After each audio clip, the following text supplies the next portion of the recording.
all of you are welcome to join at whatever point in time you all want.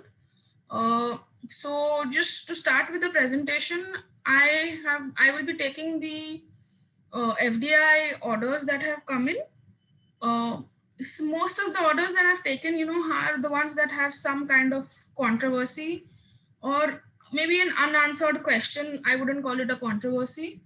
So that way, numerically, I have taken slightly lesser orders than Hardik, but given the reason that if we try to take too many orders, I think we'll be here for another 6-7 hours. So while shall I begin first with the FDI orders? Hardik, I think you can also join together only if there are any additional inputs that you'd like to have. Yes, sir, I will do that. You can start with FDI orders, and then if wherever discussion need, we can all participate, and then I can take ODI ones. Sure, okay? Sure. Yeah. So in the first slide, so I'll just firstly briefly give an introduction on compounding, which I'm sure almost everyone has it here, but just for the sake of it, as you're aware, contravention is a breach of FEMA Act or any of its rules, regulations, notifications, orders, directions, circulars issued by the RBI. Compounding is technically and actually a voluntary process where you admit the contravention, you plead guilty, and then you seek redressal. So what is interesting and why we actually came up with this idea of even having our books on these topics is that since 2016, May 2016, RBI has begun to opt for public disclosure of the compounding orders that have been passed. And given those orders, there are up from 2016 to now 2020, in fact, till date 2020, we've covered every order in our books, but obviously it would not be possible to cover each and every one of those orders in a presentation format. So there are around 2,364 orders that have been hosted on the website, which includes up to September 2020. Because I think since we had orders until April, but May, June, July, August, RBI has been unable to pass any orders due to COVID, and that's the reason why all of us are here virtually. So compounding orders, just to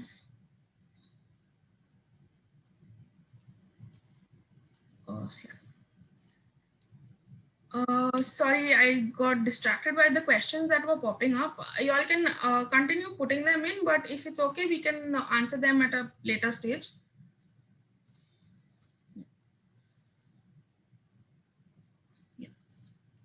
So if you have a look at any of the compounding orders, they are not extremely detailed or heavy, which when compared to income tax orders, but they are pretty crisp to the point, which highlight the contravention and indicate how the compounding fee that has been charged for that contravention. One point that is again pretty different from income tax orders that have passed is that RBI orders do not have precedence value, they only have guidance value. So you may question why the whole, what is the need of even going through these orders and all, but it's very important to go through these orders because it gives us vital insights into the principles applied by RBI, and also to understand where certain contraventions that you may be consulting your clients with, where they could lie, what would be the way, I wouldn't call it the way out, but the way forward, and to have a better outlook on before you consult with any client and give them any kind of opinion. So given this background, I would begin with the FDI orders. The first order is for is dealing with the order of Muthukumar Ayarpade, where he was, so if I explain the structure to you in short, rather than going through each and every fact, Mr. Ayarpade was an NRI who intended to acquire a stake in an Indian company. However, his plan was to acquire it through another Indian company, that is A Rank Holdings. What this would the structure would turn out to be is a downstream investment, and rather than but he started this whole process wherein he infused the funds into the first level Indian company, that's A Rank Holdings, from his NRI account, which is permitted for FDI purposes. But then he changed his mind and decided that rather than having an Indian holding company, he would prefer to set up a holding company outside India for other various acquisitions that he would plan in the future in India. However, the mistake that they ended up making is the funds that were already in AHPL were used for direct payments towards the shares that he acquired of Satya Auto Private Limited.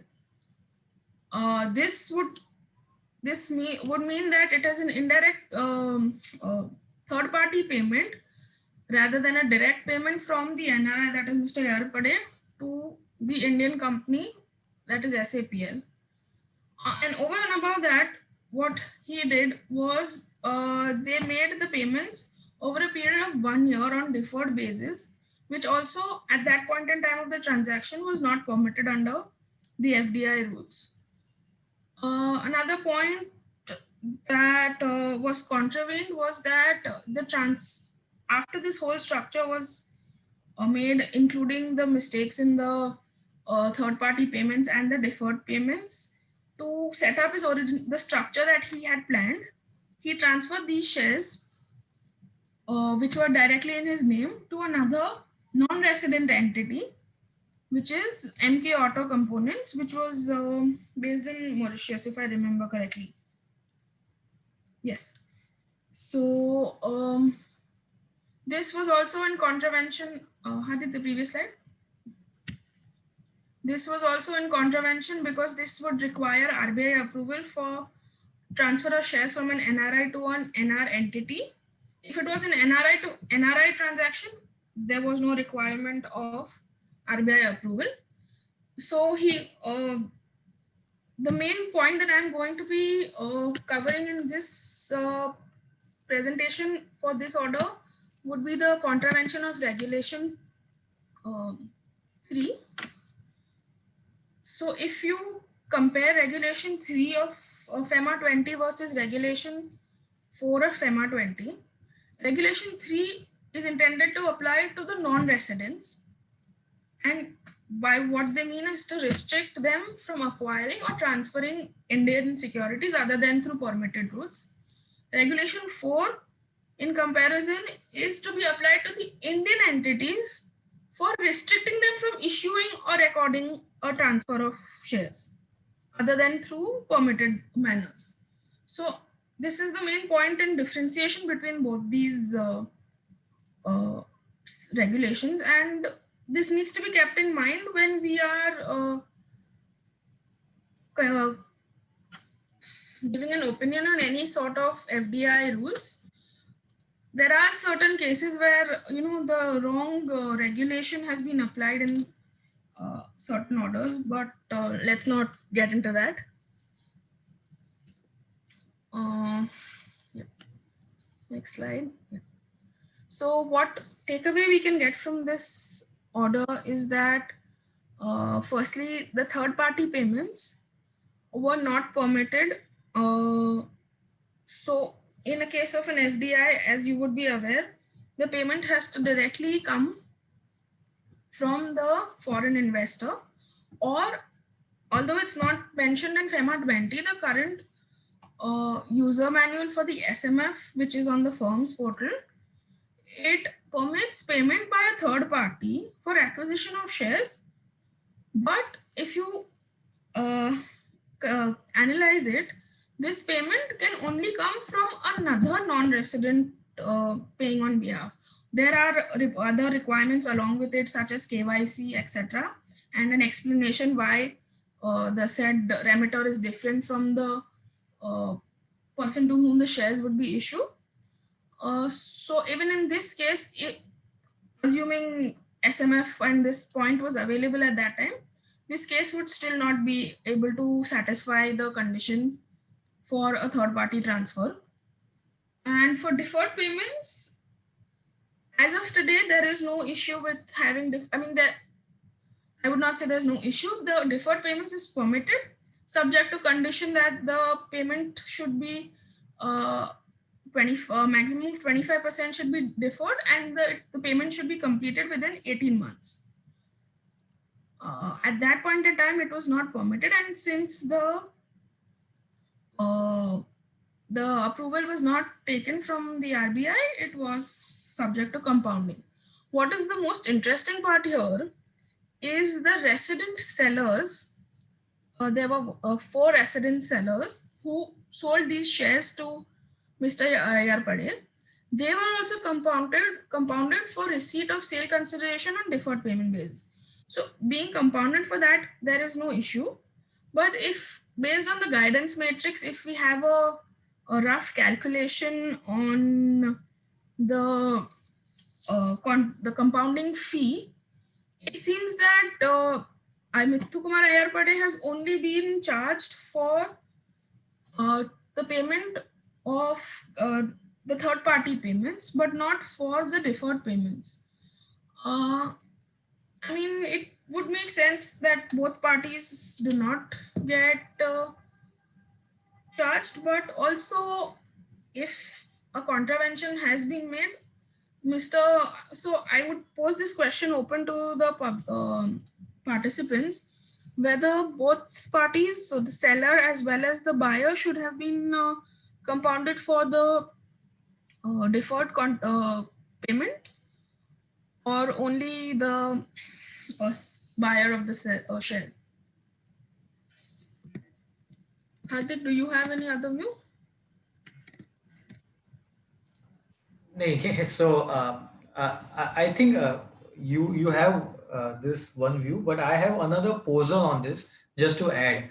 If when the participants reply with their view, so this is a case where this is individual involved, but I was just curious that in the practical life right now we are seeing one of the largest party paid up shares issued by one of the largest companies in India, Reliance. It did in May, and the last installment is to be given in November. Here, the calls were to be done by Reliance Industries. Has anyone thought about it?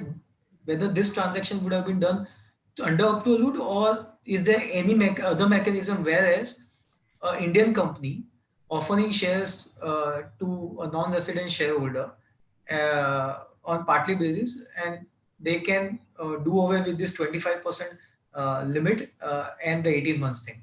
So any views apart from the question of what Tanvi posed? This is what something I always grapple to get an answer on this. If any views from the participant, it would be great for the discussion.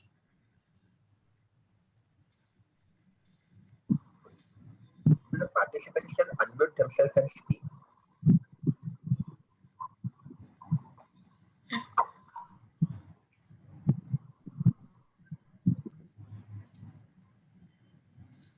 Sure. Any participants, if they have any kind of input, feel free.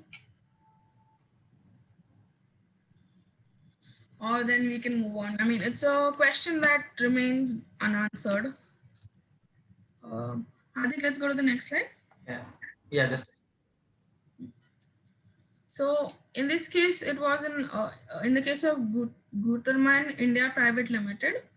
It's an interesting case because what had actually happened during this time was the applicant, he had received 42 inward remittance during the period of 4 years for issue of shares, but out of another additional 4,19,000 odd shares were issued to the applicant. I'm sorry, the applicant issued these shares to a foreign entity for transfer towards assets transferred by that entity to the applicant. What actually was the assets that were transferred or upon closure of the liaison office of that entity in India. So what has been undertaken here is that because the applicant took on record these the allotment towards these the monies that were not permitted to be received, they have hence been charged under Regulation 4. And in my view, although we could not find any particular order with the same names because the name of the foreign entity was not provided in the order, it could be possible that before RBI started issuing these orders on their website, the LO itself probably would have also been compounded for transfer of assets. So not receiving the money towards the transfer of assets on closure of the LO. Because what had happened was the assets were purchased from the LO by the applicant, which is permitted on closure, but payments have to be made towards those assets and shares cannot be issued thereat. So RBI approval was not taken and therefore the applicant was compounded.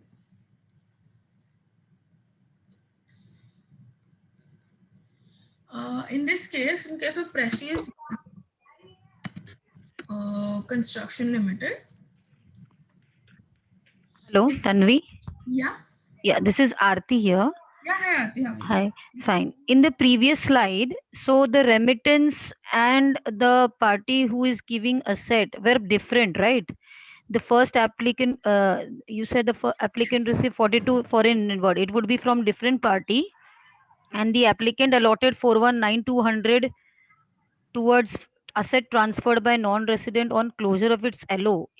This would be a different party. Both are different, or it's the same? Yes, so the applicant is the one who is allotting the shares towards the assets that were, and the foreign party that transferred the shares to the applicant would be different, whose LO was based in India.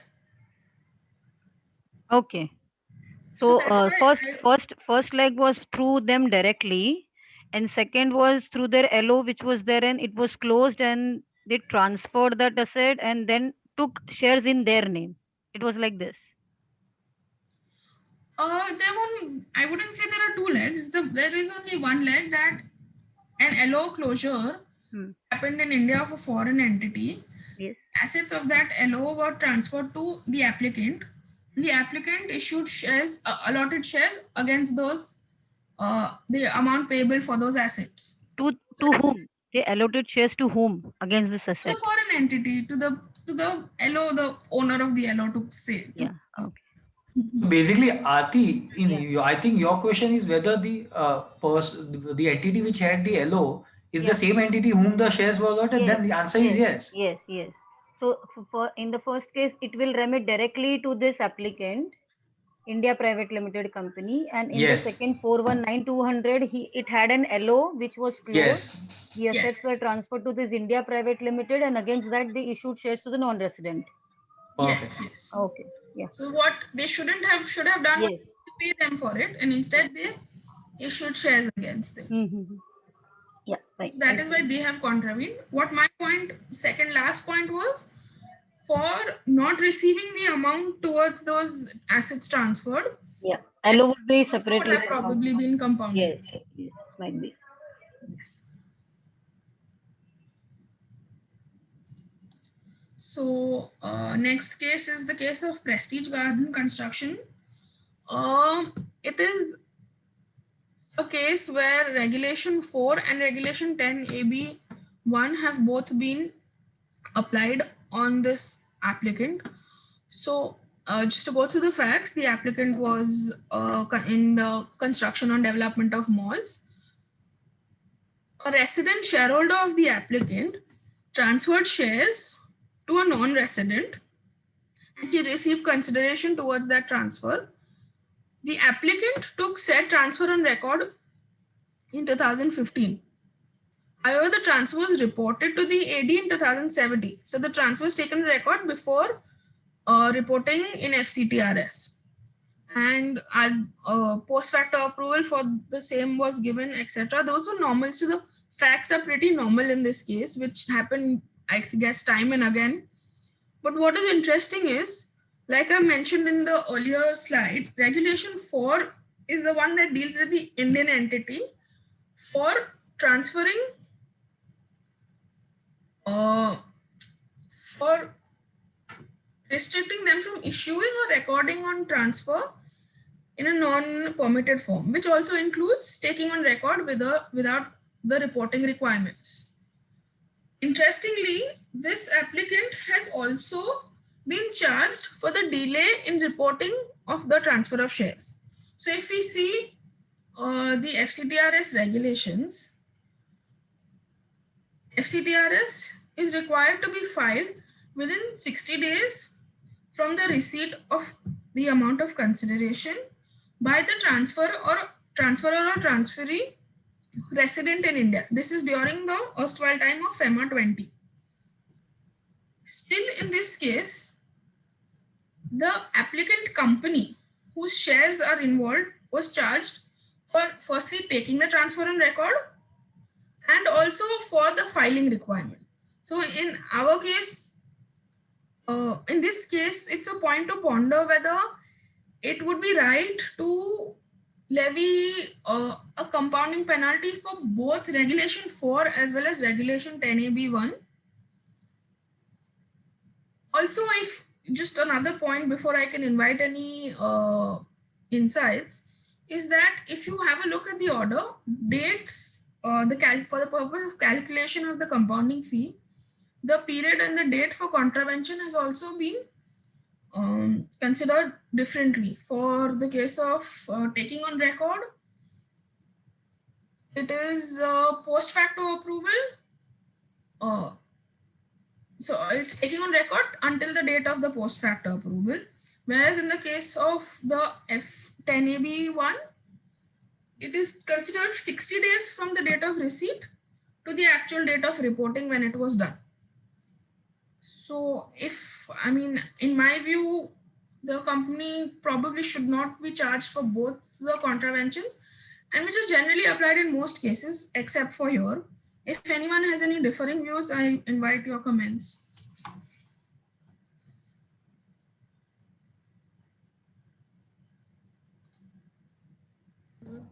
Tanvi, even I agree with you. In fact, I have seen in this in practical cases, that many times the company whose shares have been transferred, right, that has been penalized for delay in reporting of transfer of shares of FCTs, which is incorrect. So Regulation 4 is correct, which you already said that for taking on record, but it should not have been for Regulation 10 AB1, read with paragraph 10 of Schedule 1. So I think that's something where it can only be done if in cases where the non-resident is not filing, or is been absolved from the filing requirement. But in that case also, I don't think so. The primary responsibility of the resident transferor, and it is that person who should be levied under 10AB. No, so it was pretty clear during FEMA 20 that in case of R to NR transfer or NR to R transfer, the transferee who was resident in India was required to file the FCTRS. Now in FEMA 20R, and then now in the continuing mode of payments regulation, there are certain situations where they have mentioned that it would be on the other party, but then it's specific to those situations. Right. And just another point for FYI for all the participants, and to just keep in mind, earlier the FCTRS timeline was 60 days from the receipt of amount of consideration. Now it has been changed to 60 days from transfer of equity shares or remittance of funds, remittance or receipt of funds, whichever is earlier. So although sometimes what used to happen earlier was that a transfer would take place, but money has flown later on, or vice versa, and then people would get out sometimes of this reporting requirement, or they would get saved within those 60 days. But now you need to be careful when calculating your timeline. So the next two orders are in some ways interconnected. So the first one is for of Advent Business Credit Development. Again, the facts are pretty straightforward. That shares were transferred by two resident individuals to a non-resident investor without FIPB approval. One transfer took place on 31st August 1999, that is before FEMA 2000 came in, and the other one was after FEMA, uh, that's on 10th October 2000. Post facto approval was sought for the entire transfer of shares and was granted by by FIPB, sorry, in 2012, subject to compounding. There were certain other contraventions related to 9A, paragraph 9A1, 9AB, 91A, 91B, but those are the normal transactions of reporting. I'm not getting into those specifically. So, as everyone's aware, FEMA came into force from 1st June 2000, and therefore the first transaction here was under the FERA period. Along with that, if we can just get into certain sections that kind of solidify our argument, is that section 15.1 permits the RBI only to compound contraventions under FEMA and therefore not under FERA. And on top of that, section 49.4 specifically stipulated officers offenses committed under FERA to be continue to be governed under FERA, and any educating officer under FEMA was barred from even taking notice of any of these contraventions committed under FERA beyond a year of period of 2 years from June 2000. So in this case, it is pretty clear that the first case, first transaction of transfer was not charged to compounding. It was just left aside because it was a FEMA period. If I compare this to the next order, that is in the case of Peter and Friends, also the facts here are pretty straightforward. The applicant had received an inward remittance in the year 96-97, against which the shares were issued and allotted in March 2014. So there was a gap of quite a bit, 14 plus some 17 years. What has been done here in the case of for the purpose of delay in issue of shares, the applicant was compounded for the entire period from 96-97 until March 2014. This, if you have a look, is in contrast to Advent, and we can have a discussion on this open to the floor. Is it just some kind of inconsistency, or it is something that it was left out by the RBI and they did not realize it? Or is there a different approach when you have continuing contraventions versus a reporting contravention? So, for example, if I give you an example of a continuing contravention is where, say, certain approvals were not received or were taken at a later date, although the first point in transaction happened during FERA, but it continued to have that contravention until the actual permission was taken, versus a reporting contravention that 96-97, for example, here that the inward remittance came in, although ARF was not applicable at that time, but let's assume ARF was applicable. It was not filed then. And it was a transaction in that time, it was not filed, FERA over, end of story. So this is I don't actually have a clear answer myself to it, although we've brought out these points even here and in our book as well. And I'd open that to the public, whether they agree to the point that anything before June 2000, just close your eyes and forget about it, or are there certain continuing transactions that can continue under FEMA, which started during FERA and can be compounded or subject to compounding?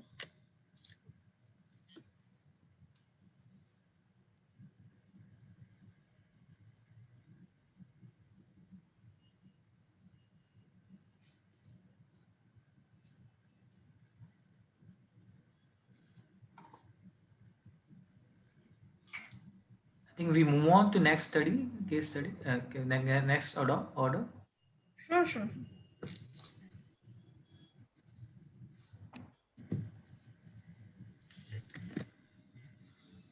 Uh, okay. So ESOPs issued to non-resident employees without prior FIPB approval. So in this case, the applicant was a resident unlisted company and was engaged in business of developing, manufacturing, and marketing allopathic pharmaceutical products, which would then that mean the company would fall under the Brandfield pharmaceutical category. The applicant issued 1,65,000 ESOPs to be converted into a maximum of 1,65,000 shares to 13 of its non-resident employees. Since the company was under FIPB approval route at that time, Brownfield Investments, pharmaceutical investments required FIPB approval. The entity was subject to compounding because they did not take those approvals for the issue of ESOPs. What my question here is, so if you even in fact see, before I bring up my question, the amount of contravention also considered was the total value of all ESOPs that were issued, that is 1,65,000. What another point that was brought out in the order was that 6 employees had ceased to be employees of the company, and out of this 1,10,000 shares ESOPs granted could not be exercised, and only remaining 55,000 ESOPs could be exercised, that too if it gets exercised at a later stage. So my point here was whether we would consider the amount of shares and the amount of contravention to be the entire amount, or only 55,000 ESOPs, whether you consider it at the time of exercise or at the time of issue or at the time of vesting. And that's a question not directly answered, and there's an FAQ for FDI which is into, it's not directly answered, but when the question asked is whether the percentage of foreign investment should be calculated at the time of vesting stage or exercise stage or issue stage. The answer that RBI has given is foreign investment percentage has to be calculated on a fully diluted basis at the time of issuance of employee stock option. Although it directly does not answer our question, maybe it gives some kind of guidance. If anyone has any other views, whether you would consider only ones, the ESOPs that cease to even exist, or would you not take that into consideration, is the question I again open up to the participants. Hardik, what's your view? I think I agree with what you have said, that it has to be at the time of issuance of stock options, which is in a way correct, right? Because if you see, they want to have fully diluted basis. They can't keep tracking of if there are some other dates. Okay. I think practically when SMF and EMF forms came, right, this was a very big point of thing, because when you get to first time fill entity master form, at that time this question had come, that when you say fully diluted basis, what should I take? Should I? Exactly. So this was a very, very important, but I think it was deliberated upon. It's in a way a conservative view to take it as a time of issuance of ESOPs. Yeah. Agreed that the applicant is at a downfall because it is being charged at a contravention at a higher amount.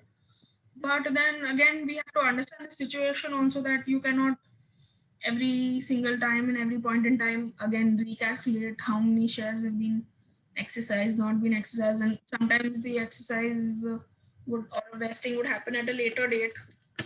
So that will leave more answer questions and issues rather than having a direct answer. So the next order is in the case of Apollo Cosmetics Surgical Center, and this was applied. This contravention was applied. The compounding application was done by Apollo Health and Lifestyle Limited for the contravention done by Apollo Cosmetic. Why there are two different applicants named is actually the only reason is that the applicant was acquired by said the other company which applied on its behalf, and the contravention was found at a later stage.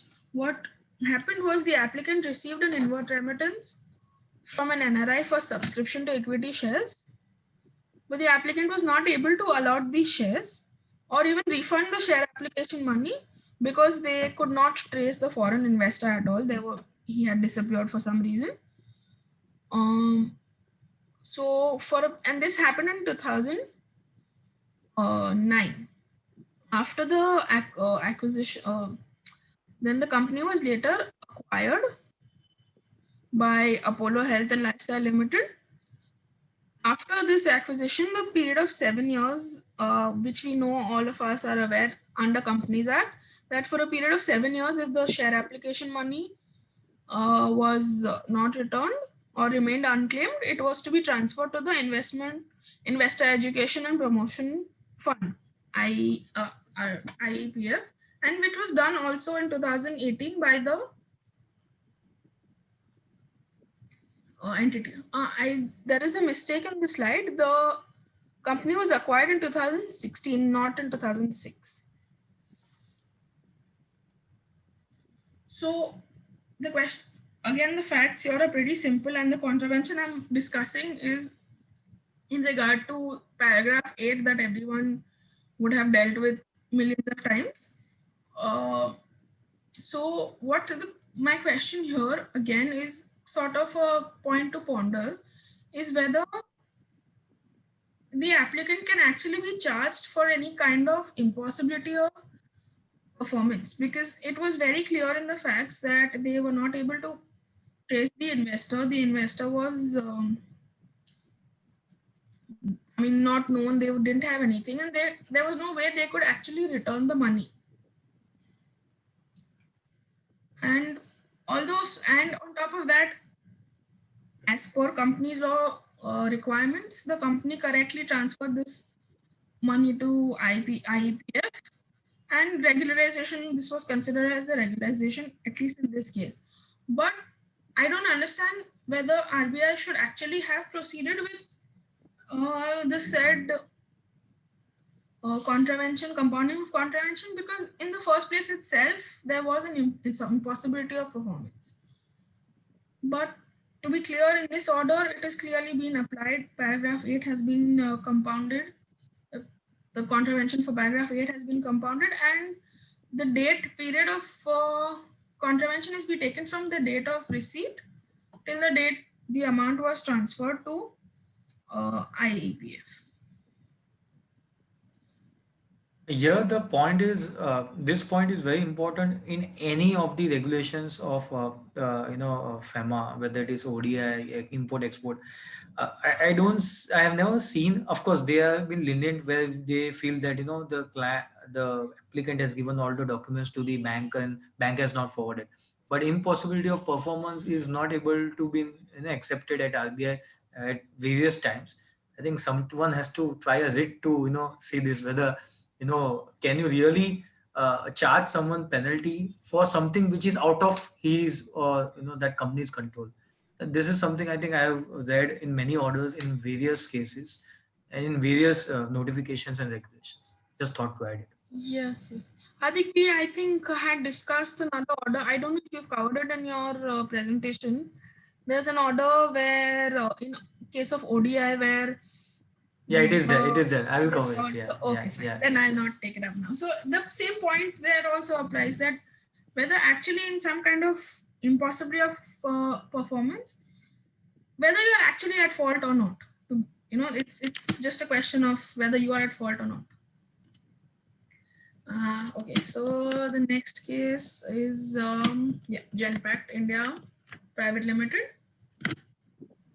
So in this case, the applicant sought for approval for payment of deferred payment, and on the for a contingent consideration for in case of a share purchase agreement to acquire entire shareholding of an Indian company from its residents to its non-resident shareholders. This this approval was granted also by the RBI to the applicant.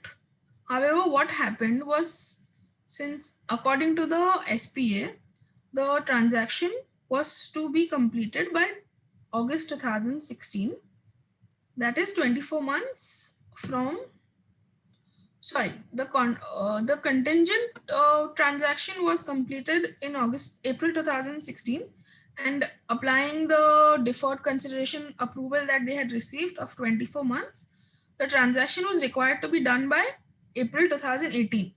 However, the applicant was not able to comply with this condition and failed to make that payment. So what happened here was that the applicant sought further approval to make the delayed remittance of the contingent consideration. So regulation 3, again, like I mentioned earlier, is the so if I, sorry, my battery is, oh, sorry.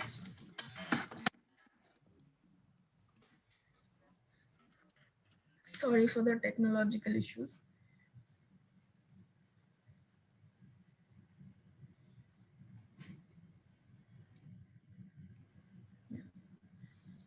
So, like we are all aware, Regulation 3 is a general prohibition regulation which restricts the transfer of security by a non-resident, otherwise than in accordance with an express provision under FEMA 20 or based on an approval from RBI if it is not in as per provision of FEMA 20. So in this case, although the first part will not apply, the second part, that you have to comply with the approval granted by the RBI. Since this approval was not complied with, they had to go in for compounding to not, since they did not follow that condition. Again, like I explained in the earlier slide, deferred payment was allowed via regulation 10, which came in somewhere around May 2016, if I remember correctly. And the company may not require at this stage an RBI approval, subject to obviously the conditions of the 25% and 18 months. So here, interestingly, the period of contravention is considered from the date of non-compliance with a specific condition. So that is April 2018, and is ended on the date of regularization when the actual payment was made after the second approval that was requested by the applicant.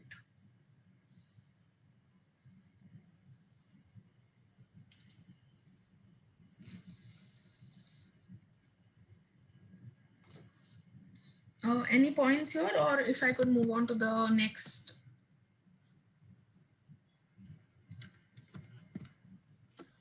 Okay, sure. So the next order is in the case of N. Namasivayam. I apologize if I'm pronouncing it wrongly. So in this case, the facts of the case were that the applicant was a resident and transferred certain shares at the face value, or not at face value, at a notional value of 190 rupees, having a face value of 100, to a non-resident, Mr. Senthil Kumar. The transfer was undertaken without RBI approval. Why RBI approval is required? Because it was a gift and not a sale transaction. What regulation 10AA1 deals with is a transfer of shares from a resident to a non-resident by way of gift. And also, if you read the regulation, subclause 2 10AA 2B and So A, B, C, D, E have certain conditions that are required. So firstly, it is already under the approval route and also subject to a number of conditions. What are the conditions? Two of the conditions that were not complied was the transfer by way of gift exceeded 5% of the paid up capital of the company, and the face value of the transferred shares exceeded the rupee equivalent of USD 25,000, which was the limit that was prescribed at that point in time when the transaction happened. So these are the three relevant transactions I am commenting on at the moment. So why I have covered this, and again, like I said, certain controversial orders that I have covered, is that in my view, there are two possible views when a certain transaction is compounded under multiple contraventions under a single regulation. So if you have a look, the main regulation itself has been contravened, that is 10AA1, which is not taking approval in the first stage. Then the sub-regulations, which have certain conditions, have also been contravened and compounded separately. So there are three regulations that have been compounded here. So one view possibly that we could take was regulation 10A. Sorry. 10A, the main contravention would apply, and the subsequent sub-contraventions or sub-conditions would be subsumed within this main regulation.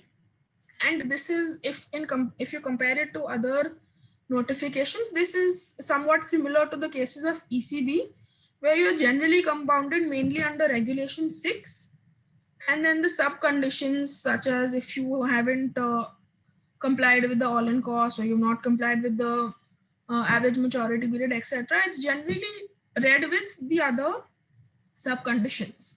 So main regulation read with the sub conditions. Or alternatively, how it is applied here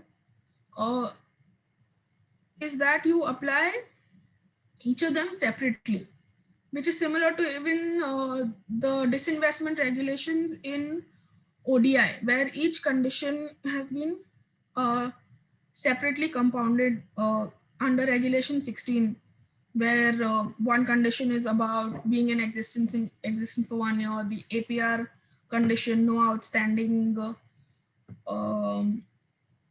amounts receivable, etc. So again, I open it to the participants whether you would take a view that main contravention is the only contravention that should be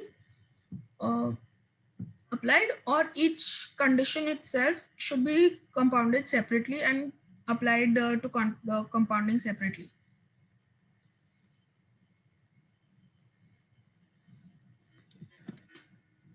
Anyone?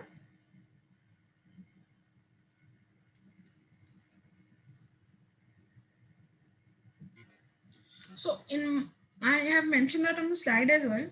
There is nothing mentioned in the order, though I have personally presumed that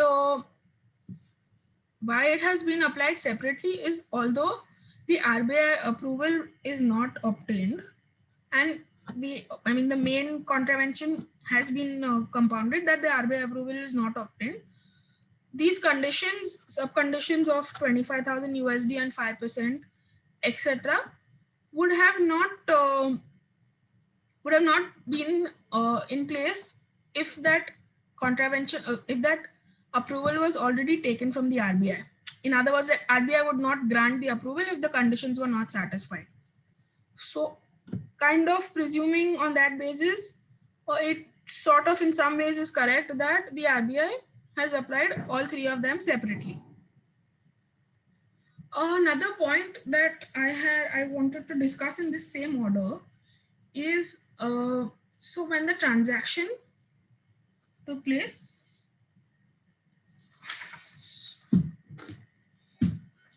that was in, I just need the date.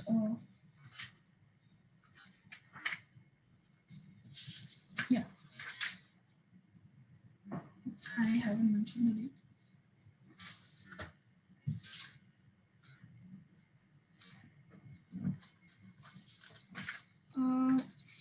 Okay, I don't know the exact date, but if I could just read the regulation that was applicable at that time, was that the total value of shares gifted during the calendar year should not exceed USD 25,000 of in value.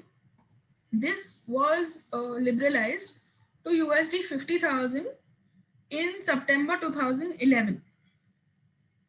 So I had another point that I thought makes sense to consider here, is that since the liberalization happened in 2011, what has been considered for compounding is the amount in excess of USD 25,000. Whether that excess amount should have been reduced from September 2011 because of liberalization, then it should only be in excess of USD 50,000. So again, Hardik, if you have any other views, this was my personal view, because if liberalization has taken place, you should not continue to be compounded for a contravention that you would have been permitted. But again, the opposite view that, Hardik, I think you might take that view before I can speak your mind, is that the transaction happened at a certain point, and at that point, the limit was USD 25,000. You cannot say that it was a continuing limit, because you see the limit at the point in transaction, right? Bingo. Yeah, so good. We've had some certain, our wavelengths are matching when writing the book over the years. If anyone else has certain other views, please feel free. The next order is in the case of Capricorn Group Private Limited. Again here, so what the facts of the case are, and certain similar facts in the next case also that I would be covering, is that the applicant received funds from a non-resident for transferring shares held in another company. So resident Indian company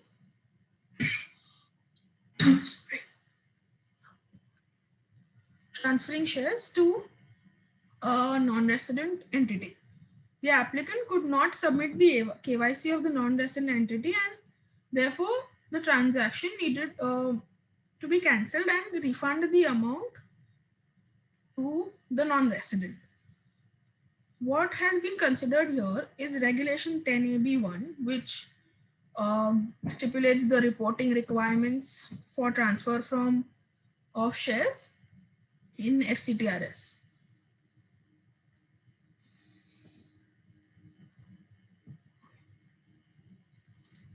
So again, when we read Regulation 10AB1, it only gives the requirements for the pricing guidelines, documentation, reporting requirements, etc. But it does not have anything specific in relation to refund of the sale consideration in case a transaction is cancelled or a transaction does not go through.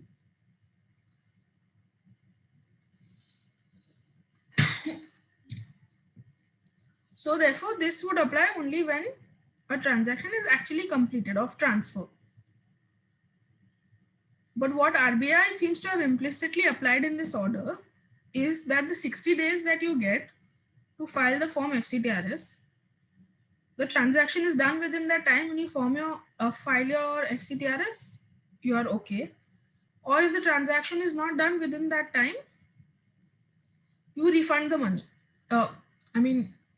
Although the regulation does not specify that you refund the money, but my question here would in fact be that if I refunded the money within 60 days, would I not then be subject to compounding just because I refunded the money within 60 days? Here it has been compounded because the refund was after 60 days, but a period of 60 days has been allowed by RBI for even the calculation of the period of contravention, etc.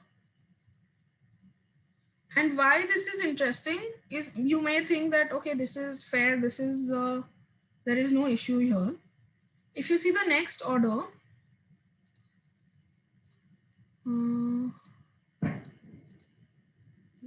did I miss out on that order?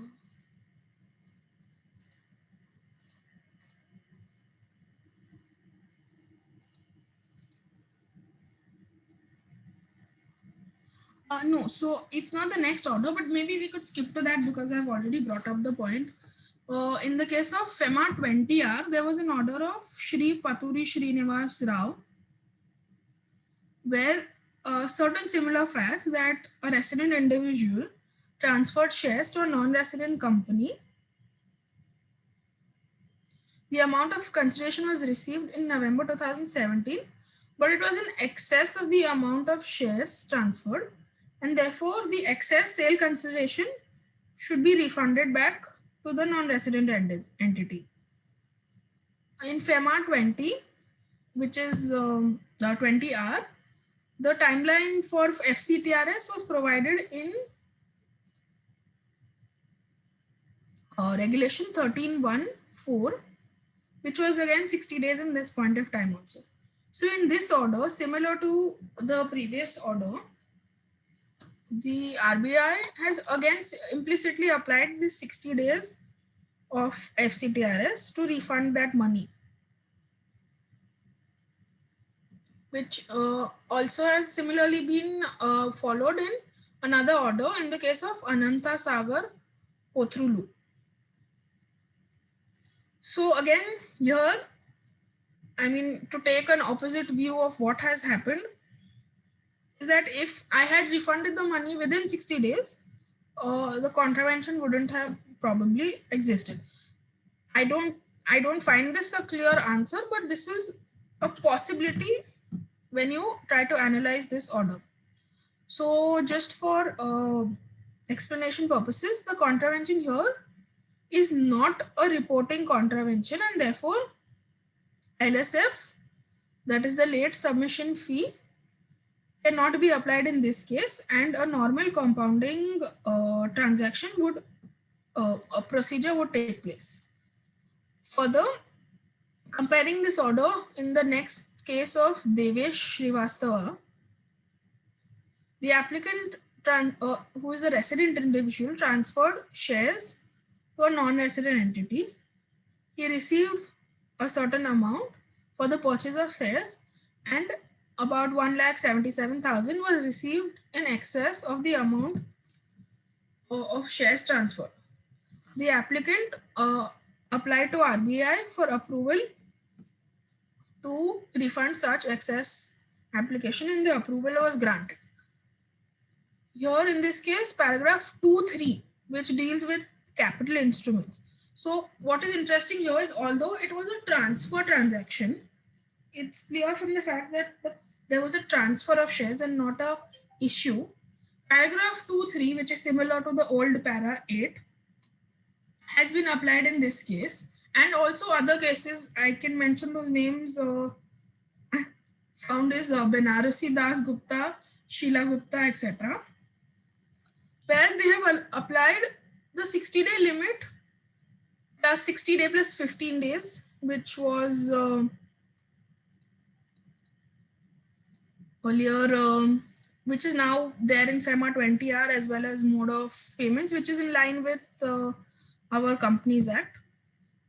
Here it has prescribed this that para 2.3 that deals with the refund should be applied,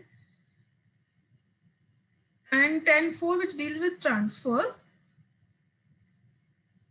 which only deals with transfer. Like I mentioned earlier, the 10.4 does not have any kind of clear provision which with respect to transfer, and therefore they have applied 2.3 in this case.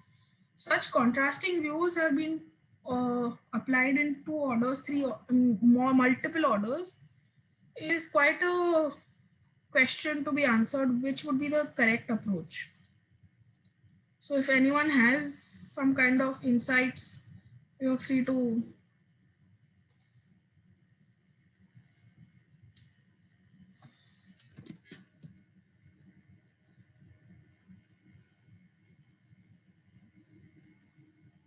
Anyone?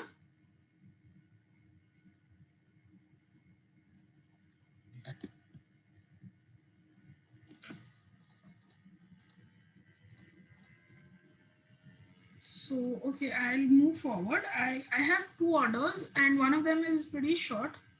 So that will not take me a long time. I will take first the next order of releases. So here there are a number of transactions that have been contraventions that have been compounded in this order. Two of them that I have brought to you and the facts for two of those points. One is with respect to conversion and the other is respect to para 8, which I will go through second. So the first facts of the case with respect to CCDs was the applicant has issued sorry, CCDs in December 2011, and these CCDs were converted into equity shares at a price lower than the fair value of shares determined at the time of issuance of CCD as per the CA certificate. Because the conversion was at a lower price, it resulted in an excess allotment of around 219,700 shares, odd shares. The applicant was required to cancel this excess allotment, and this was via a NCLAT order in 2018. So if I first discuss this regulation, which is para 5, which has been contravened for not adhering with the pricing guidelines for conversion of CCD. So what I wanted to bring forward here is FEMA 20 at that point in time did not have a specific pricing requirement in case of issue of convertible instruments, and all the normal pricing guideline text would apply, which actually would apply similarly as to requiring that you do not issue at a price lower than the price determined. But just to be safe and clear, this point was included already in the consolidated FDI policy that is issued by DIPP. What it read was, and what is now also present in FEMA 20R and in the NDI rules, is that the price conversion formula of convertible capital instrument shall be determined upfront at the time of issue of the instrument. The price at the time of conversion should not in any case be lower than the fair value worked out at the time of issuance of such instruments, which is pretty fair. So what I would also like to bring forward is, if you have a look at another order in the case of Karadi Path Education Company Limited,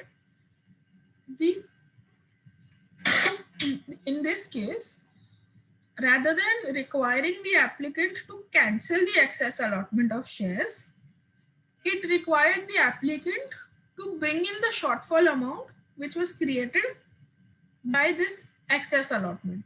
So these are probably two types of regulations that we can consider in such a case. Again, in case you have to give some kind of opinion to a client that you may have, you can keep in mind that you probably have two options that you can apply whichever is beneficial in your case. The other point in releases that I wanted to bring forward, and would probably happen to a number of companies without even realizing it, is that the applicant refunded an unallotted share application money of 25 lakhs in March 2015, along with an interest of another 21 lakhs.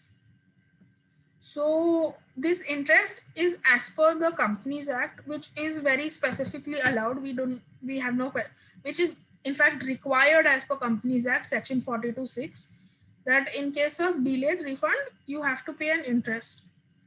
But what needs to really be kept in mind is FEMA 20 did not allow such payment of interest for delayed allotment or delayed refund. Or delayed allotment, there is no question of interest, but delayed refund.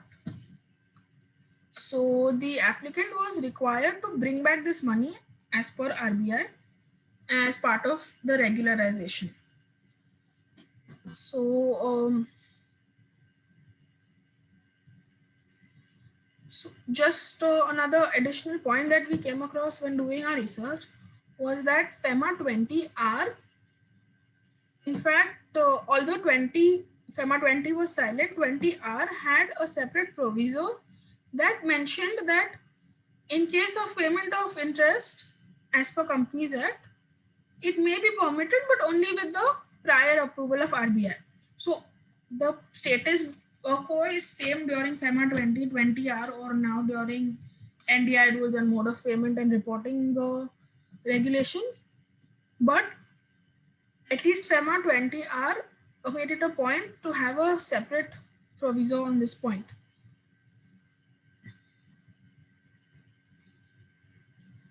And just another additional FYI here would be that the timeline for the issue of shares has now been brought in line with Companies Act, where you either allot the shares within 60 days, and if the allotment is not done, you have another 15 days to refund that money. If you're not refunded that money within the 60 plus 15, then under normal circumstances in Companies Act, an interest would be payable. In case of foreign investors, this can be paid only with RBI approval, or it is better not to pay it. The last order which I have covered here is in the case of Intertech Instrumentation Private Limited. It is a very small facts of the case that the FLA returns were filed with a delay for the years FY 11-12 until FY 16-17, and also the FLA for 17-18 was also filed with a delay.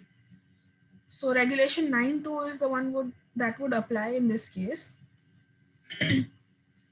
So as now a lot of you may be aware, or if not, I can just explain that the LSF rules in short is that RBI enabled late submission fees for transactions undertaken on or after 7th November 2017.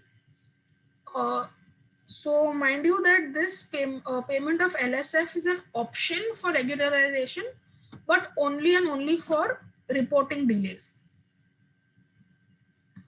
Any other types of contraventions such as non-issue of capital instruments, or in case of late issue, non-refund, etc., those contraventions cannot be subject to LSF and would continue to be subject to compounding. In this specific case, the FLA for 17-18, the applicant had an option and exercised that option to pay an LSF fee in terms of regulation 13.2 of FEMA 20R.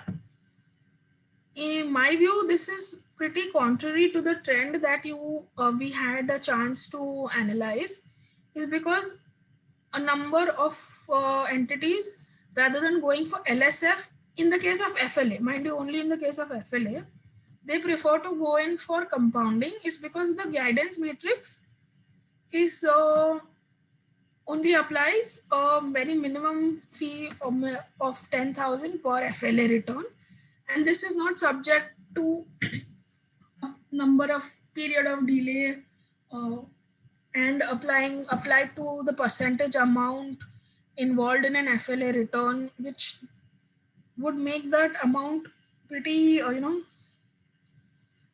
it would vary from case to case and would complicate matters, probably even be higher than 10,000 certain cases.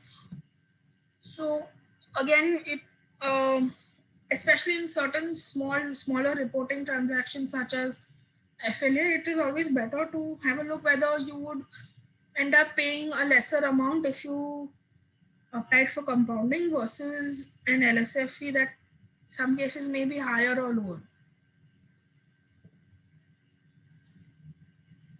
So I think with this I have covered most of the FDI orders that I plan to take. We can maybe I can 2 to 5 minutes we can discuss any FDI points that may be there, and then I can give it over to Hardik because otherwise he would not be able to complete a lot of his orders.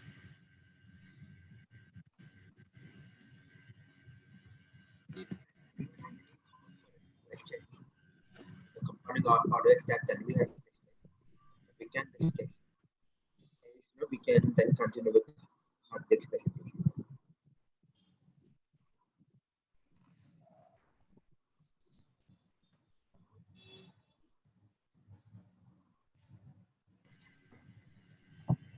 Sorry, Neeraj, I couldn't hear you clearly. Anyone has any questions or want to discuss any of that? I'm sorry. Hardik, can you hear Neeraj properly? I can't understand. No. Hear me now? Better. Yes. So, if I was saying, if anyone has any questions or any aspects that they want to discuss on the topics that Tanvi covered, we can take it up. Else, we can continue with your part, Hardik. So I think if any people can drop in, I would start my part at least just to save on time. Yeah. Okay. So. Hope Tanvi, that's fine with you, right? Yeah, sure. Okay. Because as it is Diwali week, people would like to not extend the already is 7:15. So let me start with this group of compounding orders, not one group of compounding orders. That is R. Ramanujam, Prema Ramanujam, Sumant Ramanujam, and Reno Mercantile, right? These are the 4 orders which I would request everyone, right, to just read once. This orders actually are the ones where undue gain concept has been levied. I won't say it's harshly or, but yeah, the amount involved is big. In a ODI matter, there are some other orders, but normally in very, very rare of the cases, we have read so many orders over the last, 3.5 years from 1st July 2016. There are very few orders where undue gain is been levied in ODI type of order. In ECB, you will find many. Okay. But in case of FDI ODI structure, there are some orders where undue gain is calculated, but this group of orders is one which one has to read it to understand that what view RBI takes in such kind of facts of the client. So what happens? I will, rather than reading, I will just give you the facts. What happened? There is this R. Ramanujam, Prema Ramanujam, and Suman Ramanujam. All 3 had invested under LRS and set up a overseas company in June 2010. At that point of time, everyone knows you were not allowed to set up a company, and however they did, they remitted the money, and R.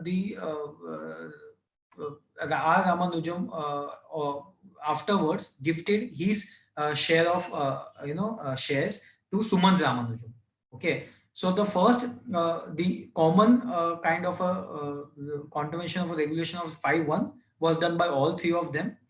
Then there was another contravention of transfer of shares by R. Ramanujam by way of gift, which he was not actually allowed in the first place to buy, to Suman Ramanujam. The other reporting, I would not try to touch them. Then what happened?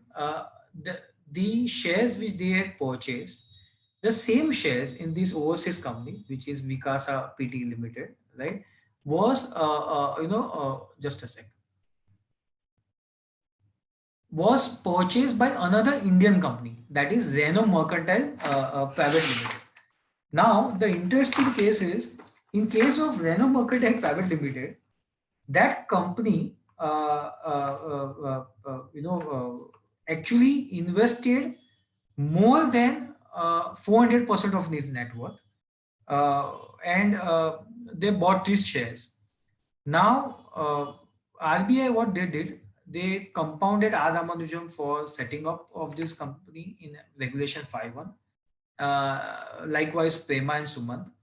They didn't calculated undue gains in R. Ramanujam because he transferred by way of gift, and all those shares were later sold by Sumant Ramanujam to Renault Mercantile, and Prema Ramanujam to Renault Mercantile, and both of them were levied undue gains by way of how the calculation is very interesting. They calculated it by way of a difference between the sale price and the CAGR of 30% on the amount of investment, and the value which they arrived at was subtracted from the sales price, and the balance was proportionately levied as undue gains in the case of Prema Ramanujam and Sumant Ramanujam. Now that value itself was huge, because if you see roughly out of 20 crores, some 11 crores was undue gains in the hands of Sumant Ramanujan. Now, if one is to say from where this 30% CAGR come, even I don't know from where it came, but what it said in the order that normally any investment made by someone in India, would have a expectation of 25% CAGR. However, in this case, they had this, given the benefit of 30% CAGR. So this was something which was very, very interesting point which I came across.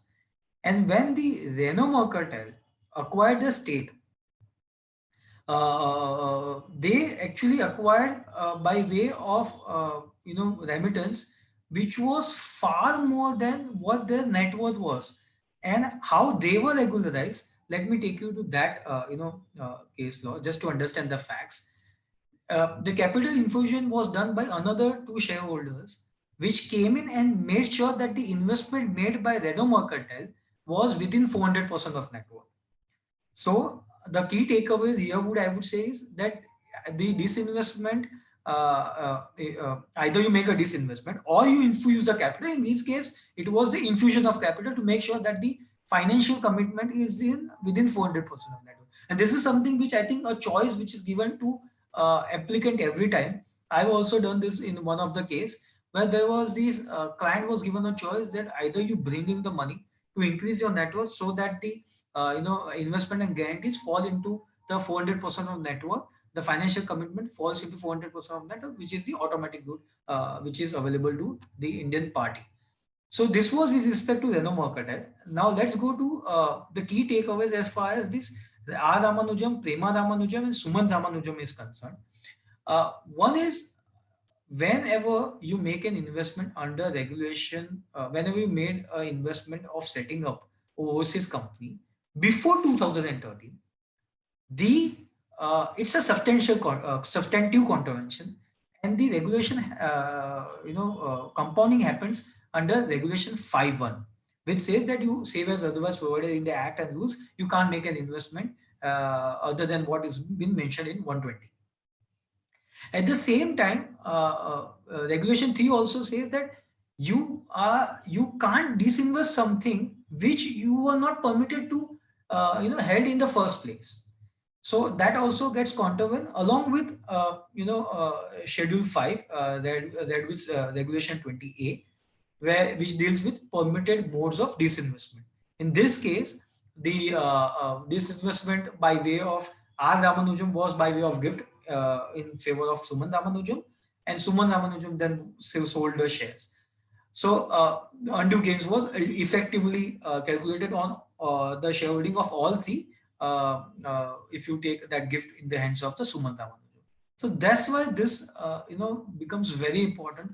And normally, day in day out, whenever we face some of the brief where we come to know that before 2013, and let me tell you, I've heard many practitioners that there were two views at that point of time. Some said that it was allowed under LRS scheme, and some said then RBI came with a view in that it was not allowed, and only after 5th August 2013 under LRS with respect to ODI regulations you can do a setting up of company outside India. But neutralizing undue gains, and that too with a formula of giving a deduction of CAGR 30% on your investment, was something which was very, very different. And that's why this is very important, compounding orders, which I would like everyone to read once in detail. Of course, there might be some other facts. See, compounding orders, as rightly said by Tanvi, are not speaking orders. They are not just jurisdictional orders, right? So there might be something else apart from what is being given in the facts, but still a very interesting set of orders which one should refer to. Now let's move to another. See, I will move a bit fast because of paucity of time.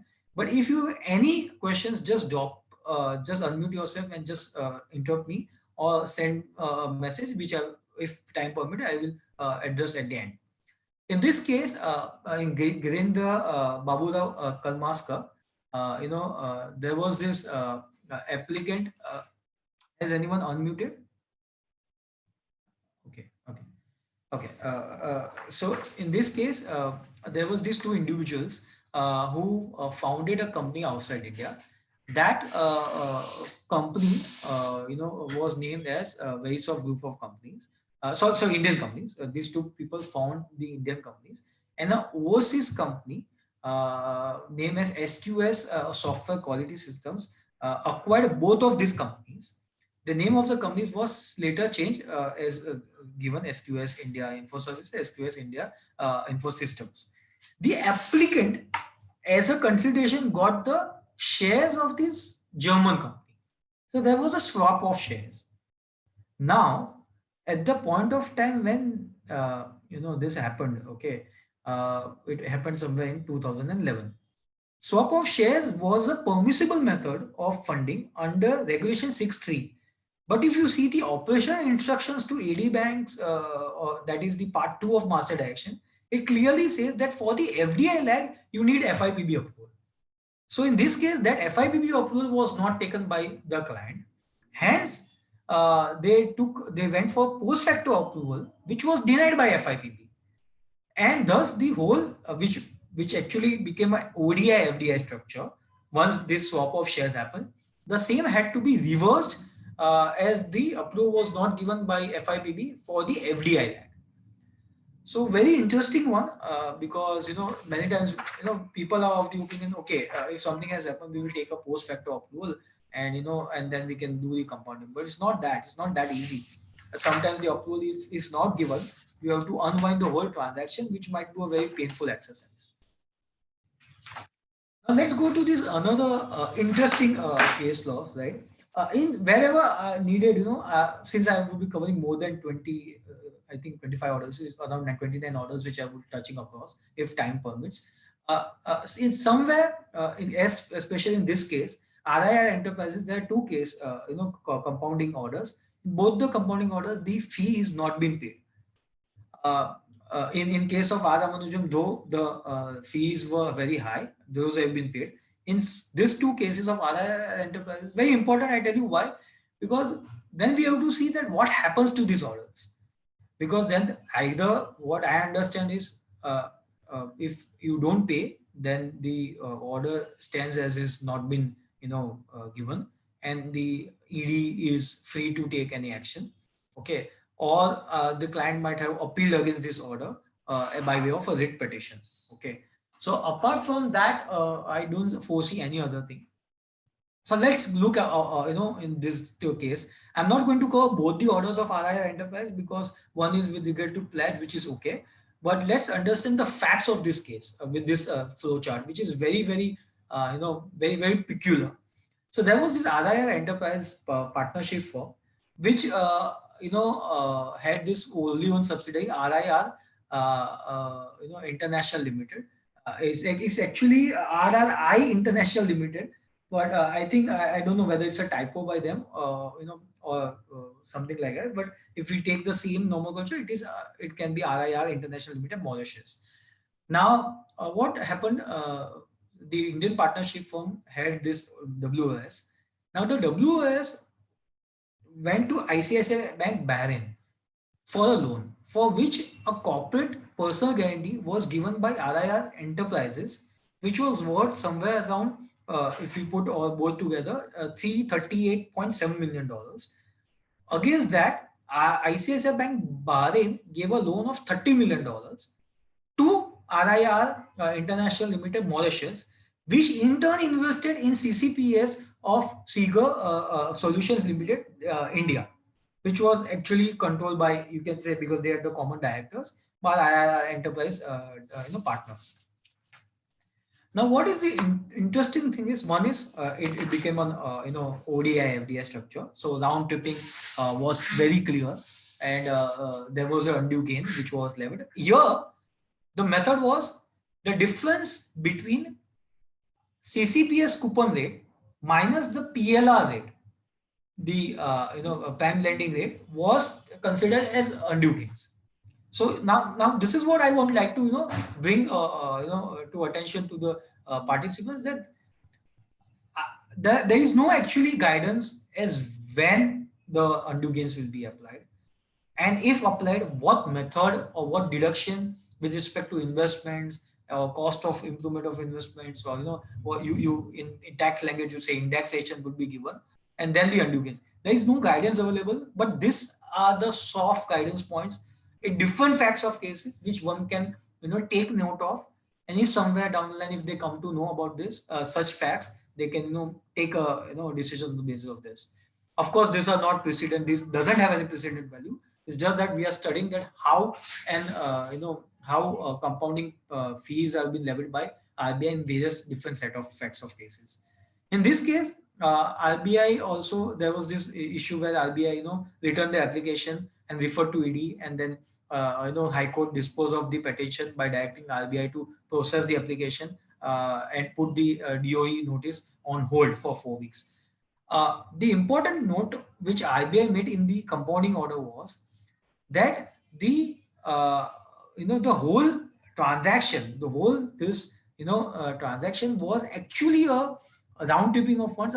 It was a deliberate, elaborate financial engineering for economic gain, which was resorted to by the applicant, and hence you can't take a plea, which applicant took a plea, that they were not guided with respect to late filing of form ODI, and that's why you should take a lenient view, which was not the case, because RBI said that you were very well aware of what you were doing. In fact, you did this to gain in economic terms, and that's why we should not be lenient with you. So this was a very important case law. Let's move on to another very important case law. These facts are very, very difficult to understand at first go, but I will try to make it simpler. Not every transaction or every part of this facts are important to understand the gist of the order. So there was this VSF Global Services Private Limited, which was a wholly owned subsidiary of VSF Worldwide Holdings Limited. That VSF India, it was earlier named as VFS India, was amalgamated with a CUNY India. There was, I think it was widely reported, and this VSF India holded shares of a Mauritius entity, and the which was to the tune of 99.48% of equity shares, and the balance was owned by CUNY Switzerland. Now, when the merger happened, they changed the name of the company, and the assets and liabilities of VSF India was transferred to CUNY India. Now, after that, what happened? The VSF Mauritius issued shares to another UK company, with the result of what the Indian company's stake in the Mauritius entities fall to 10%. So, if you see now, and CUNY Mauritius, which was a parent entity of VSF Global, sold its stake in to VSF Mauritius. So if you see the revised facts, how it is that VSF Global India holds 10% in VSF Mauritius, and VSF Mauritius holds a majority stake, is almost like 99.48% stake in VSF Global India. So basically, there is a round tripping but here there was an option with the applicant that which leg they have to divest to adhere to the regulations in place, and there should not be any round tripping. Okay, there should not be any ODI FDI structure. So in this unique case, the ODI leg was unwound, and the 10% stake, since it was 10%, that stake was unwound, and the FDI stake was kept as it is. Now, another important point which you will find this in every ODI FDI structure round tripping case is what they say is that it contravenes section regulation 6(2), saying that you are not forming or you are not investing in a overseas entity, and that entity doesn't engage into business activities which is of bona fide nature. What do you mean by bona fide activity? Is nowhere defined, is nowhere mentioned in FEMA 120. We have been requesting RBI time and again that please explain what do you mean by bona fide activity. However, it is not clear even today. But in most of these orders, you will find that they have said that you are not falling within the definition of bona fide activity. Of course, there is this question 64 of FAQs, which says that now if there is any round tripping case and on case to case basis, if you apply, right, IBI can give you permission to have that ODI FDI structure in place if there are genuine business concerns to that. Till now, whatever orders I have covered, if anyone has any questions, any discussion, please let me know.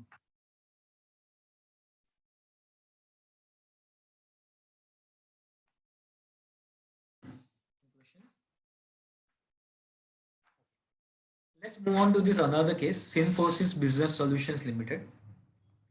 This is a very important case in the ways that the Indian company entered into an agreement with a USA company for buying its 100% stake.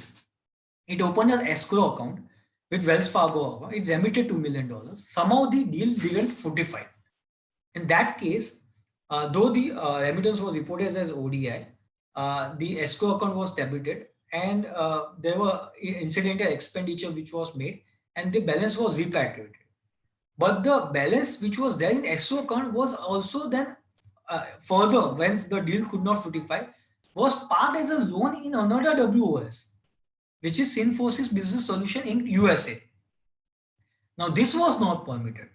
So there were two contraventions. One, you remitted amount to escrow account for the purpose of ODI. However, you use it for some other purpose. Secondly, keeping amount in escrow account for intended acquisition of a foreign entity or giving loan is not as per the ODI regulations, and even not as per the regulation 7(9) of foreign currency accounts by persons resident in India. So the funding method was wrong. The reporting was done and for the ODI investment which didn't fructify, and then that got changed, which was not in line with the regulations.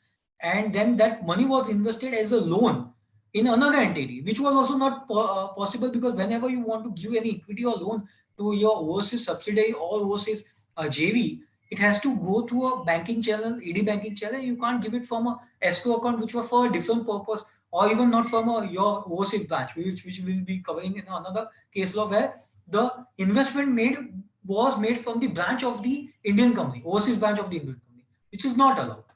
So this is important in this thing. Then this very widely reported, everyone must be aware about this Snapdeal Jasper, and I am not going to take much time on this. Most of this e-commerce players raise their foreign funds with respect to this ODI FDI structure, where they form an overseas company which raises funds. That funds are then being infused in an Indian fund which is held by the Indian promoters, and this is how they raise funds, especially in the financial hubs like Singapore. The same is the case of Snapdeal, that you Jasper, which did the same thing. However, since it formed an ODI FDI structure, though it was widely debated that it was for raising of funds, IBI said that it was not in for business activity which was bona fide in nature.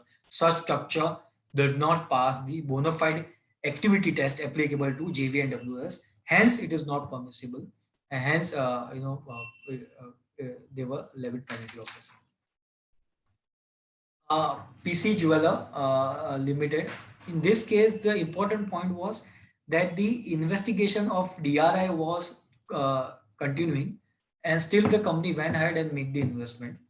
However, there was no, prior approval of RBI was taken. Hence, it was contravened on that part. Because as far as Section 2623 says that an Indian party can only make an investment if it is not into the RBI's caution. There is this declaration which you give, right? That was not in this case. They were there into investigation agency. DRI was investigating them, and still they went ahead with the investment, and they didn't even file the form ODI in time. So this was the two part. However, there was this paragraph in this order which says that what do you understand as the investigating authorities ongoing thing. In this case, that was not very clear, because there was this investigation which was not adjudicated, and pertaining to that, IBI didn't give the they didn't took the approval. Hence, there was this, what we say is that what does a quasi judicial authority, that is the RBI, have any powers to undertake a fact finding exercise, or direct a investigative agency to undertake a fact finding exercise, which was should be completed, and which remains in a way a purely deliberation of law. So if you read this case law, you will come to know that there is this, and there are many case laws where the matter, or for some or the other matter, some other investigation is going on, or even when RBI comes to know that there is a DOE case is going on, that is Enforcement Directives case on some other matter. IBI generally sends this so-called, that do you have any objection if we compound this thing? In some cases, DOE responds, in some cases it doesn't respond. And still RBI goes ahead, and for that part of transaction, completes its compounding thing. So this is something which is, I just wanted to bring this point on the discussion. Now let's go to this another case law where there was this Indian company which was into manufacturing of this computer-based mainframe computers. It opened this US company, and after acquiring the stake, 100% stake, they didn't submit the form ODI at that point of time. It was form ODI, which is right now form ODI, and UN was not obtained from the thing. So there was this violation of 626 and 15.3. Now, what happened? The the bank, the applicant said that I had reported my overseas investment to the bank. So the impossibility of performance, right? What we discussed with one of the case of Tanvi, that here they had reported to the bank. Bank didn't report to RBI. Hence, the applicant contravened. Now, should not the bank be held for non-compliance rather than the applicant? RBI said no. The primary owner slides with the applicant. Though the bank is non-compliant, but the primary owners like with the applicant to report this thing. The same is been debated in many case laws. However, in one of the case law which I just wanted to brought is that in Atul Limited, they actually took the cognizance that the applicant had submitted duly acknowledged forms and letters, and it was not being taken as contravention under 626, and a leniency was given, but not in this case. So I think on the basis of facts, on the basis of whether you followed up with the bank, or there is no specific guideline, but yes, this is what I can say, that there is flip flop. At the same time, I think though RBI do levy penalties on banks, every now and then you hear that a lump sum penalty of 1 crore, 3 crore, 5 crores have been levied on the banks for their negligence, or their I would say non-compliance with the regulation. However, the onus of the applicant doesn't shift. That is something which is very important to understand. Now there is this another compounding order where One Bali Limited, Indian company, opened a UAE company and made a remittance towards quasi share capital. Now you have this various type of instruments available. What do you mean by quasi share capital? Or something like that. In this case, One Bali India actually set up a OWOS, but first they remitted 3 times as quasi share capital, and then they remitted equity. So the compounding was that you can't give a loan, even if it is quasi-equity. Apart from CCPS, all other preference shares will be considered as loan. It has been even be given by a way of a FAQ, where it says that it has to be treated as loan, and loan cannot be given unless you have equity participation. So this is very important order from that perspective, that anything apart from equity and CCPS has to be treated, even if it is quasi share capital, has to be treated as a loan. At the same time, loan cannot be first given before equity participation. Then this solutions infinity technologies, where the remittances were made in 9 tranches, and it was towards pre-incorporation expenses in an overseas WS. This pre-incorporation expenses were then capitalized by applicant. Form ODI was submitted on 8 July 2016. Regulation 62 says that an Indian party, has to submit the proof of investment within 6 months. In this case, the share certificates were received. However, the important point which I would like to say, that share application, the share certificates were received, and that share certificates received should be seen. The form ODI needs to be filed from 30 days from the capitalization, not on each tranche. So if earlier the money when was remitted, because if you see the money was remitted between September 14 and May 15, but they were capitalized on 31st May 15. So the liability to file was within 30 days, that is 30th June 16, 30th June 15. It was not from like September and 1 October, whenever it was remitted. So this was very important point. At the same time, they should have been given, they should give the share certificate within 6 months from the date of capitalization and not from the date of remittance. So, this is something which was very important. I thought just to bring out these 2 points. In Indus Biotech, there was this Indian company which had several amounts, remitted to its overseas JV over the years 2008 to 2010. Vendors were paid by Indian company, and they showed this Indian company paying the vendors of the foreign company as loan to the foreign company. So there was this tripartite thing. An Indian company paying to an overseas vendor, who is a vendor of a overseas WOS, and when the payment was made by an Indian company to this vendor, was shown as a JV was passed and shown as a loan. This is not allowed. It doesn't fit into 6(3) permitted moves. At the same time, form ODI was not filed. API was not filed. Secondly, you need, even if you want to do this, you need to take a prior RBI approval for capitalizing these payments to vendors. And this is not a prescribed mode of funding under 6(3). Hence, it violates FEMA law. Now coming to Patel Realty India Limited, the applicant formed a WS named Waterfront Developers Limited, which was a subsidiary, and the applicant remitted USD $325,000 to its step-down subsidiary through its branch. As I told you, you can't even make the remittance to branch. The funds has to go from India.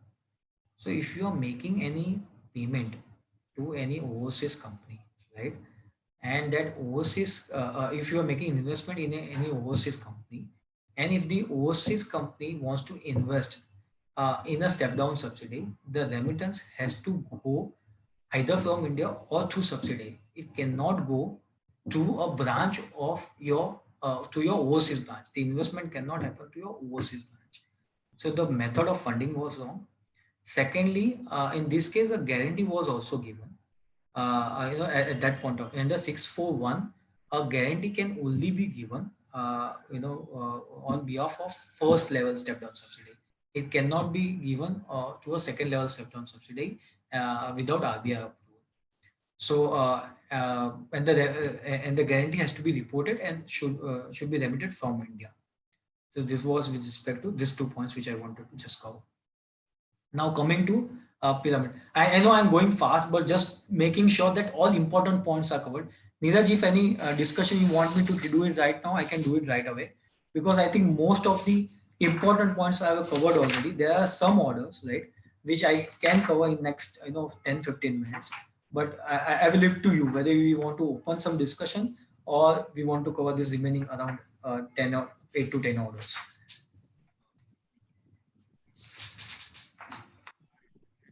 I think discussion would help because as it is, the slides will be shared with you. Will be available. Exactly.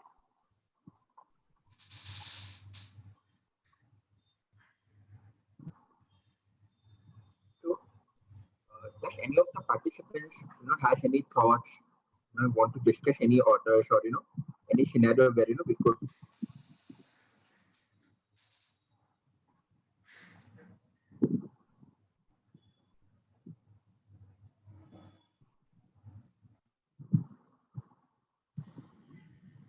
Hardik, if the discussion is not happening, I'd suggest maybe please take Lakshya, the case, because it was quite. Yes, so let me cover that.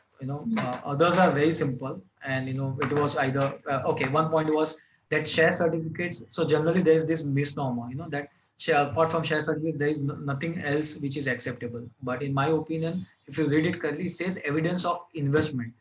So apart from share certificates, also if there is any other document which shows an evidence of investment in foreign entity, it is accepted.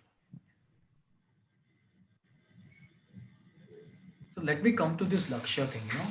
So Lakshya is a very interesting case law. There was this applicant who held 75% share capital in Gulf Media Holding, Mauritius, indirectly through WOS, LMI. The balance 25% was held by Amwal, a foreign company, and there was a SSA between the Indian company and the foreign company, which gave a put option to the foreign investor that suppose I am right now making an investment of 137 million into this new overseas entity. If under 5 years this company doesn't get listed and I don't get the gains, you need to give a guarantee and indemnify up to the level of my investment in the company. So this was kind of the arrangement which was happening between the Indian company and the foreign company. In my opinion, this was not correct, and that's why it was compounded. At the same time, not only for guarantee, which was open-ended, but even the indemnifying. You can't indemnify, any foreign entity so this kind of agreement was not in line, and there was no reporting which was done. At the same time, what happened? There was a write-off which happened, which was more than 25% of the equity investment, which can only be done under approval. So one was the guarantee which was given. Second was that guarantee was an open-ended guarantee. Secondly, there was a write-off which was more than 25%. To be very frank, I tell you, whenever you make a guarantee, just make sure whenever a client comes to you to file a ODI for guarantee, always ask for that guaranteed agreement in full. You need to see the end date. Nowadays, of course, banks have become far alert. But in the previous so many years, many times the guarantee was reported. There was no end date which was asked. And even, so that was. Okay, so that is something I think one open-ended guarantee is a very serious contravention, and one should make sure that it doesn't happen. I think this was something which I wanted to bring about as far as Lakshya, a limited point. Rest you can just go through. One more thing is, let me take this last order, which is very very a different order. So there was this Pratibha Agarwal and the Virendra Agarwal, who was resident individuals in India, and Mr. Virendra Agarwal was given 800 shares of Vedanta Resources PLC London in March 2004. Now, there was a deduction of 17,532 from his salary. Option available in the reward plan was that Mr. Virendra Agarwal nominated his wife, Pratibha Agarwal, for another 3,000 shares out of 4,000 which he was supposed to receive in second tranche. Now, this was considered as a gift. Now, transaction was only one, but both Pratibha Agarwal and Virendra Agarwal contravene different regulations of 120, and that's why two different orders were passed. Because under regulation 22211, a person resident in India being an individual may acquire foreign securities by way of gift or from a person resident outside India. Here, the person gifted was a person resident in India. And in 22(4), a person resident in India may transfer by way of sale. It cannot transfer by way of gift. So this was two very important points. You might argue that one same transaction, why it was compounded twice. But if you see, they both were two different transactions. And when you nominate, RBI had considered that as a gift transaction. Hence, it was not allowed, and both were compounded into different regulations, which was something, and the fair value of gift was taken as a contravention amount in case of Pratibha, and period of contravention was taken from the date of order. Very, very important orders. One can read at length, and it will give good insights of how a single transaction can affect two different individuals and can be compounded separately. I think I've covered more than 20 orders. Just another 8-9 orders are very simple orders and very straightaway orders. One can read through that, and just to make sure that if any doubts are there, any deliberations which you need to do right now, I'm ready to do that.